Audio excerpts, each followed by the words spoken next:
Hay 185 personas, me imagino que se irán incorporando algunos participantes nuevos en la medida que transcurran los minutos.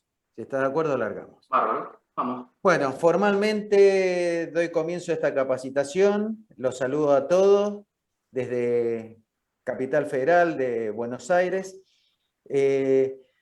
Hace de que comenzó la pandemia, hace más de 1 año y medio, que comenzamos con estas capacitaciones abiertas y un poco es devolverle a todos nuestros clientes, amigos y gente nueva que se va sumando, devolverle un poco de lo que nosotros estamos haciendo en las distintas empresas, generando contenido para poder, como decimos siempre, elevar la vara de la seguridad en todo lo que respecta a equipos de ISACE. Me presento, mi nombre es Sergio Faijó, soy ingeniero mecánico y formo parte de esta empresa desde los comienzos.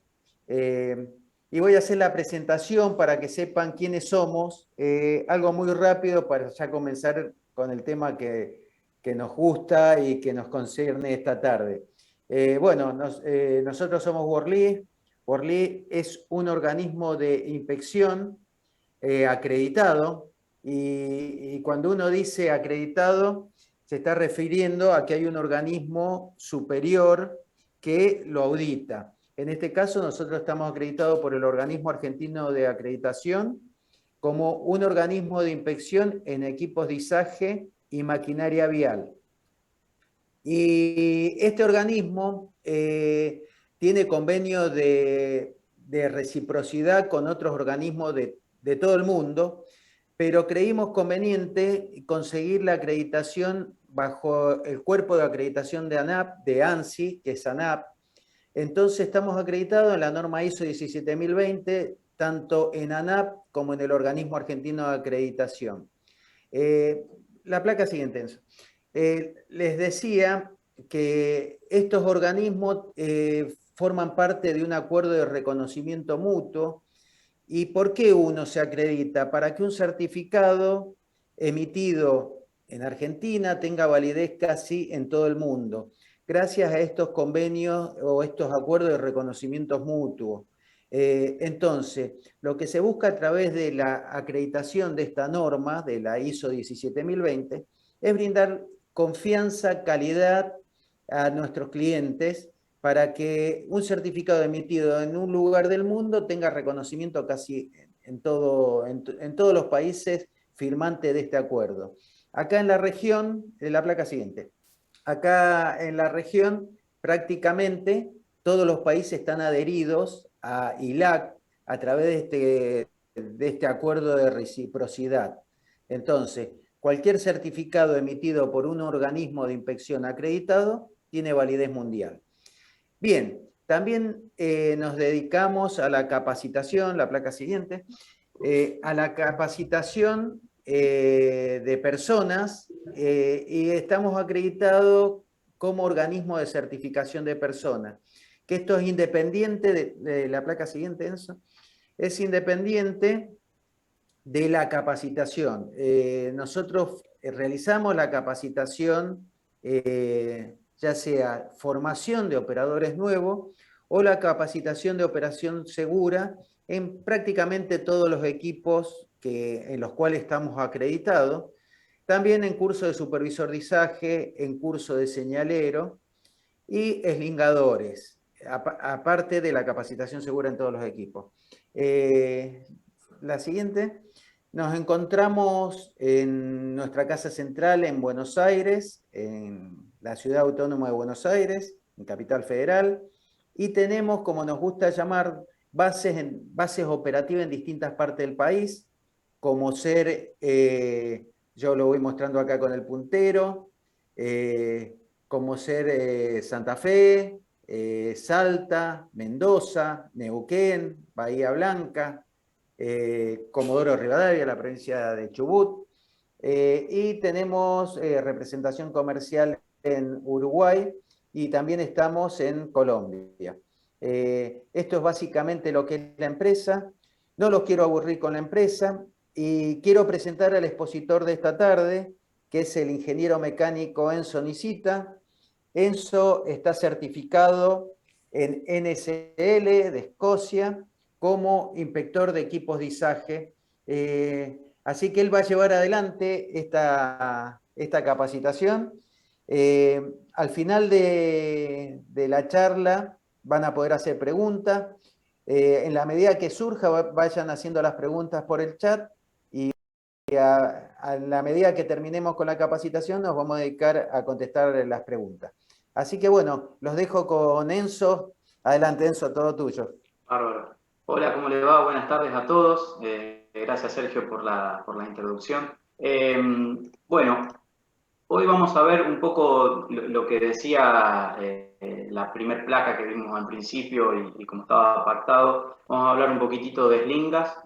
Hoy elegimos eslingas de cable de acero y eslingas de fibra sintética, que son las de mayor uso. Por una cuestión del poquito tiempo que tenemos, vamos a estar charlando alrededor de unos 45 o 50 minutos para poder tener unos 10 minutos finales para responder alguna que otra pregunta que vaya surgiendo. Como decía Sergio, por favor, si a medida que surgen preguntas de las placas que vamos exponiendo, las preguntan al chat y al final de la exposición vamos a ir contestando, ojalá podamos responder todas. Así que bueno, como les decía, vamos a hablar un poquitito de eslingas de cable de acero, eslingas de fibra sintética y grilletes, ¿sí? Los elementos básicos por ahí que necesitamos a la hora de realizar un eslingado. Obviamente es mucho más amplio, existen eslingas de cable, perdón, de cadena, ¿sí? Existen accesorios específicos, ganchos diferentes, con bloqueo, sin bloqueo, digamos. Una cuestión de tiempo no vamos a llegar a poder ver toda esta información. Así que la idea es repasar algunas cositas básicas, pero que nos sirvan a la hora de tener que inspeccionar una eslinga y tener el criterio para decir la puedo utilizar o no la puedo utilizar, y lo mismo con un grillete y saber cómo emplearlo. Esa es la misión un poquito de la capacitación de esta tarde. Espero que se escuche bien, por favor lo escriben al chat si no se escucha bien, si no se ve bien, así cualquier cosa, bueno, vemos si corregimos alguna cuestión, el audio o lo que fuera. Bien, como dice esta placa, el objetivo es proporcionar al participante la información necesaria para tomar correctas decisiones para el apropiado uso de eslingas y grilletes, en este caso, ¿sí? Su inspección y los criterios de descarte de cada uno. La información que vamos a ver aquí, bueno, mucha está obtenida más que nada de las normativas. En este caso nosotros vamos a seguir la norma ASME B30.9 para eslingas y ASME B30.26 para lo que es inspección de grilletes. Pero hay un montón de normativas a lo largo y a lo ancho del mundo, como ser ISO, normas UNE, y hay un montón de posibilidades. Cada norma sigue sus criterios, si bien tienen similitudes, siguen sus criterios. Entonces, bueno, lo que vamos a dar aquí es una referencia, ¿sí? Una referencia de qué es el deber ser, ¿sí? Cómo se deben encontrar esos elementos y cuáles son los criterios de descarte en caso de que tengan defectos, ¿sí? El contenido del curso, bueno, como les decía, vamos a hablar un poquitito de eslingas de acero, eslingas de fibra sintética y grilletes. Y en cada caso vamos a hablar del criterio de inspección y de descarte para verificar que estén en buenas condiciones. Bien, esta plaquita es una placa muy importante que nos va a acompañar a lo largo de toda esta capacitación y tiene que ver con concepto fundamental, como es la carga límite de trabajo. ¿Sí? La carga límite de trabajo es la fuerza máxima, ¿sí? O el peso máximo que soporta un elemento. ¿Sí? Esto es aplicable a eslingas, a ganchos, a grilletes, ¿sí? Todos los elementos de elevación tienen una capacidad límite de trabajo, que generalmente viene indicada con la sigla WLL, ¿sí? Que significa carga límite de trabajo con las siglas en inglés. O puede ser SWL, también se puede llegar a encontrar en alguna faja sintética, ¿sí? Que significa carga estimada de trabajo, que es el mismo concepto. Y si la eslinga es de elaboración en países de habla hispana, generalmente se utiliza la sigla CMT o CT, que es carga máxima de trabajo o carga de trabajo. En todos los casos es el mismo concepto, ¿sí? Es la capacidad máxima para el cual fue diseñado el elemento y yo no debo sobrepasar nunca, ¿sí? Por eso es muy importante realizar los cálculos correspondientes. Después hay otro concepto importante y bajo el cual el fabricante basa su estudio, que es la carga de ruptura, ¿sí? La carga de ruptura es la carga a la cual va a fallar ese elemento, ¿sí? Es decir, va a cortarse, ¿sí? O va a tener un daño irreversible.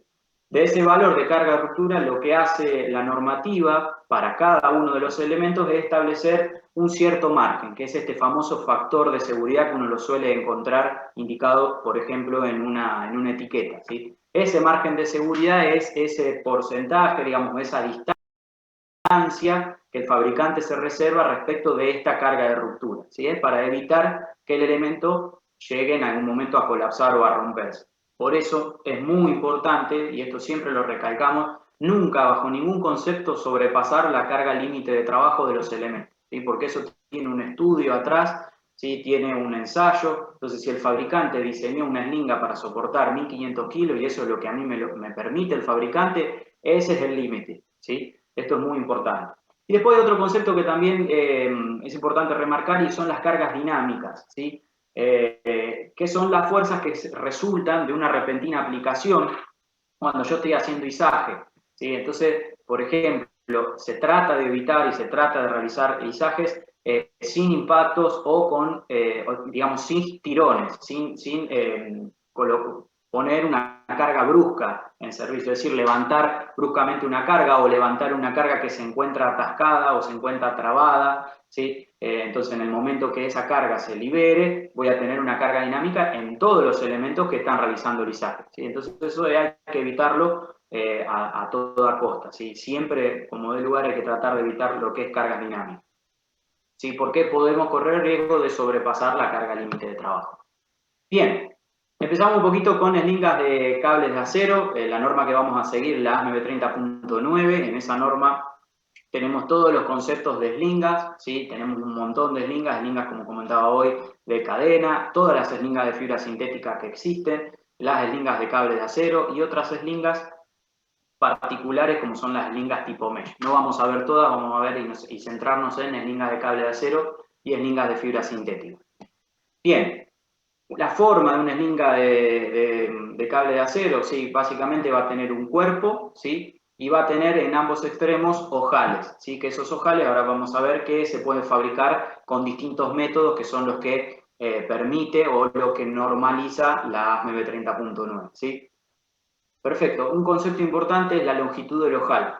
La longitud del ojal, siempre cuando uno dice longitud nominal, es la longitud del ojal sin carga, ¿sí? Y la longitud total de la eslinga es lo mismo, ¿sí? Se mide desde el interior hasta el otro interior del ojal, pero siempre con la eslinga sin carga. Eso es la longitud que va a aparecer indicada, por ejemplo, en una plaquita de datos de un sistema de eslingas o de un conjunto de eslingas. Bien, ¿cómo se forma una eslinga de cable de acero? Bueno, básicamente va a estar formada por un tramo, un pedazo de cable de acero, que a su vez ese cable de acero se va a formar como se ve aquí en la pantalla, ¿sí? Va a estar conformado por varios cordones, ¿sí? Y a su vez cada cordón lo van a conformar un cierto número de alambres. Y a su vez esos cordones van a estar entrelazados, van a estar toronados alrededor de un alma, que esa alma puede ser un alma de acero o puede ser un alma de fibra textil, dependiendo la necesidad. Si yo necesito un cable o una eslinga con mayor flexibilidad, obviamente se va a fabricar con alma textil. Ahora, si yo necesito una eslinga para trabajar, por ejemplo, en un servicio pesado, en un lugar donde la temperatura es muy elevada, bueno, se va a seleccionar una eslinga con alma de acero, ¿está bien? Pero bueno, va a ser mucho más rígida que una con alma de fibra sintética. En este caso vemos una eslinga convencional, ¿sí? Eslingas de 6x7, ¿qué significa? Que son eslingas que tienen 6 cordones de 7 alambres cada uno. ¿Sí? Esto se ve en eslingas pequeñas, de diámetro pequeño, por ejemplo, de media pulgada para abajo, uno suele encontrar este tipo de configuración.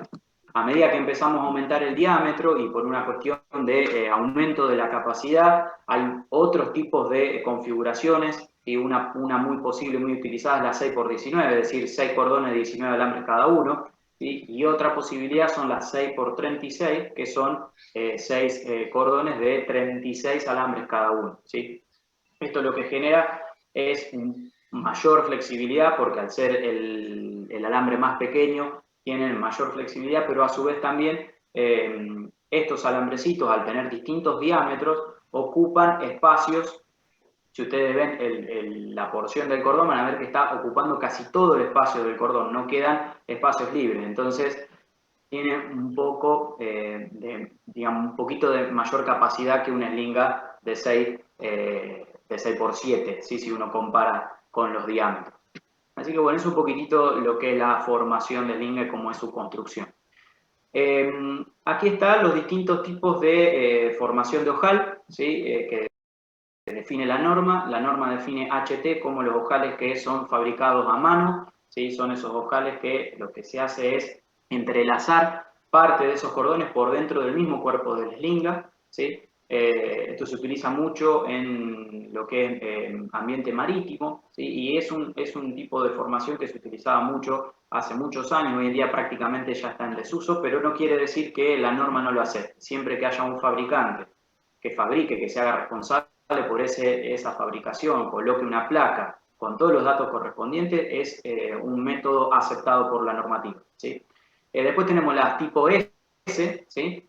Que generalmente son los ojales por vaciado, que se llaman, ¿sí? Es decir, es un terminal en el cual yo lo que hago es desflorar todo el cable, abrir todos los cables, separar todos los alambres y vierto una resina que luego se va a endurecer y va a generar el cierre mecánico en ese ojal. Ese es el tipo S. Y la tipo MS, lo que la norma le llama Mechanical Splice, ¿sí? Que es tipo ojo flamenco o lo que le llaman Turn Back o Return Loop Eyes, ¿sí? Cualquiera de las dos posibilidades está dentro de la MS, ¿sí? Que se le llama Mechanical Splice básicamente porque se utiliza una prensa, ¿sí? Para poder generar el cierre. En el caso de la que tenemos a derecha, generalmente es un casquillo maleable de aluminio, ¿sí? Que va a tomar toda la forma del cable, ¿sí? Y en el caso de la que tenemos a izquierda, la Flemish Ice, en realidad lo que se hace es dividir los cordones al medio, separar 3 para un lado y 3 para el otro, generar, digamos, como si fuera un tramado en inverso, y después lo que hace el casquillo, que es un casquillo de acero al carbono, es evitar que se destrense ese cerramiento que nosotros estamos haciendo, ¿sí? Esto aparece en internet, si lo buscan exactamente con estos nombres, en YouTube están los procedimientos de fabricación para que vean cuál es la diferencia entre una fabricación y la otra. Como siempre comento en las capacitaciones, no hay, ¿sí? Un método malo y un método bueno, o una slinga buena o una slinga mala, ¿sí? Todo esto se hace un estudio, el fabricante lo coloca en una máquina de tracción, verifica cuál es la resistencia a la rotura y de eso aplica los coeficientes que le manda la normativa, ¿sí? Entonces, si hay un fabricante de base que estudia y hace un análisis y todo lo que pide la norma y aplica los criterios, los coeficientes, no hay, ¿sí? Como nosotros siempre decimos, no hay un método malo y un método bueno, ¿sí? Son todos aceptados siempre y cuando haya un fabricante que respalde eso que está fabricando, ¿sí? Bien, cuestión importante para evitar daños en las slingas, tratar de guardarlas de manera correcta, evitar los cantos vivos, evitar colocar las slingas en un lugar donde a su vez por encima de ella tenga otras slingas haciéndole peso, ¿sí? Y que puedan dañarla con los cantos vivos, ¿sí? La forma correcta sería, como se ve a derecha, ¿sí? Que colocarlas, por ejemplo, abrazadas con una slinga de fibra sintética, por ejemplo, ¿sí? Que pueda bordear el cable, que no lo dañe. Otra cuestión importante para la vida útil de las slingas es la lubricación, ¿sí? Nosotros en todas las capacitaciones comentamos que la lubricación básicamente es la vida útil de la slinga, ¿sí? Tomo un traguito de agua. Entonces, muy importante el tema de la vida útil de las slingas y realizar la lubricación que corresponde con los elementos para lubricación de estas slingas o de cables de acero. ¿Sí? Que básicamente estos lubricantes tienen algunas características fundamentales. La primera es que son hidrófugos, es decir, que repelen el agua. Es decir, que si yo estoy trabajando con una slinga y se larga a llover o hay humedad en el lugar donde yo estoy trabajando, no corremos riesgo de que ese lubricante se lave fácilmente, ¿sí? También es altamente penetrante, es decir, tiene la capacidad de penetrar y en todos los orificios, todas las partecitas que tenga la slinga, ¿sí? Es decir, en todos los espacios que quedan entre los alambres. Como ya vimos en una slinga, imagínense una slinga 6x36, es complicado de que el lubricante acceda a todos esos orificios, así que es muy importante que sea un lubricante de alta penetración. Se adhieren, ¿sí? Con mucha firmeza a la superficie, ¿sí? Y otra ventaja es que no absorben polvo del medio ambiente. Entonces, para cerrar un poquito esta cuestión, no es correcto lubricar una eslinga ni con una grasa, ¿sí? Una grasa de motor, por ejemplo, porque no va a penetrar correctamente, ¿sí? Y tampoco con un lubricante multiuso, ya sea W40, cualquier marca, no importa la marca, sino el concepto es lo importante, que no sean lubricantes multiuso, ¿sí? Porque el lubricante multiuso tiene alta penetrabilidad, pero se puede lavar fácilmente con el agua y no cumple el resto de los requisitos. Así que es muy importante utilizar el lubricante específico para cables de acero. Otro concepto importante que maneja la norma, ¿sí? Es la identificación de las eslingas. Todas las eslingas tienen que tener una plaquita de datos en donde figure el nombre del fabricante, el diámetro del cuerpo, ¿sí? Porque en base a conocer el diámetro nominal yo después puedo hacer las mediciones correspondientes de desgaste, ¿sí? De reducción de diámetro, como lo menciona la norma. Bien, diámetro dijimos entonces, cargas nominales, ¿sí? Que cuál es la capacidad de esta SWL que hablamos hoy hace un ratito, o la WLL, ¿sí? Que lo tenga indicado y que indique, ¿sí? En los distintos tipos de configuraciones para la cual puede trabajar este tipo de eslingas, ¿sí? Es decir, a tiro recto, en básquet, en canasta, ¿sí? Cualquier tipo de ángulo es importante que lo tenga identificado. Y si tiene más de un brazo, es decir, que es una eslinga de múltiple ramal, que quede indicado cuántos brazos tiene originalmente. Y esto para verificar si cuando se hace la inspección que no falte ningún brazo, que ningún brazo esté cortado o dañado, ¿sí? Bueno, algunos de los enganches básicos se pueden hacer con una eslinga de cable de acero, ¿sí? Vertical, para lo cual es la mejor opción para estas eslingas. Podemos realizar, ¿sí? Un lazo o podemos realizar una canasta también, pero hay que tener mucho cuidado con esto. Ahora en las siguientes placas los vamos a ver, pero hay que cumplir ciertos requisitos de diámetro por el cual yo bordeo con la eslinga, porque si los diámetros son muy pequeños corro riesgo de deformar permanentemente la eslinga, ¿sí? Ahora lo vamos a ir repasando. Así que es muy importante estas cuestiones. Cuando yo lo utilizo a tiro recto, ¿sí? Y conecto, por ejemplo, el ojal a un grillete, ¿sí? Y ese grillete a su vez a un canca o a un punto fijo,